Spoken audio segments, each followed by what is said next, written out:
DSC short 290 7 మీటర్ల వ్యాసార్థము 3 మీటర్ల ఎత్తుగా గల ఒక మూయబడిన స్తూపాకారపు ట్యాంకు ఒక లోహపు రేకుతో చేయబడింది.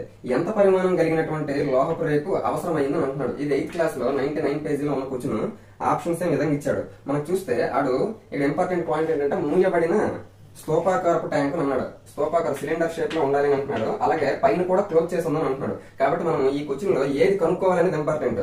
మనం చూస్తే ఘనపరిమాణం కనుక్కోవాలి, పక్కతల వైశాల్యం కనుక్కోవాలి, లేకపోతే సంపూర్ణతల వైశాల్యం కనుక్కోవాలి, అది మనకు తెలియాలి. ఇప్పుడు మనకి ఈ లోహపు రేకుతో తయారు చేశారు అన్నాడు కాబట్టి చుట్టుపక్కల పైన కిందన అంటే మనం ఏం చేయాలి అంటే దీని తాలూకా సంపూర్ణతల వైశాల్యం కనుక్కోవాలి. ఎందుకు ఒకవేళ మూయబడిన కాకుండా తెరవబడిన అన్నాడు అనుకోండి, అప్పుడు పక్కతల వైశాల్యం మాత్రం కనుక్కోవాలి. ఇది మూయబడిన అని కూడా అన్నాడు, పైన కూడా మనం కలపాలి. అప్పుడు ఏమవుతుంది, ఇది ఈ సైడ్ ఉండేది మొత్తం చేస్తే సంపూర్ణతల వైశాల్యం. మరి స్తూపం తాలూకా సిలిండర్ సంపూర్ణతల వైశాల్యం అంటే πr² 2πr².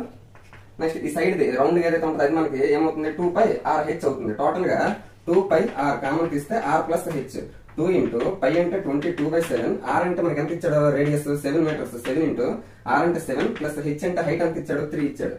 చూస్తే 7 క్యాన్సిల్ 22 44 into 7 plus 3 10 అంటే 44 into 10 అంటే 440 మీటర్ స్క్వేర్. అంటే ఎంత వైశాల్యం కలిగినటువంటి లోహపు రేకుతో మనం ఆ స్తూపాకారపు ట్యాంక్ అనేది చేయగలము.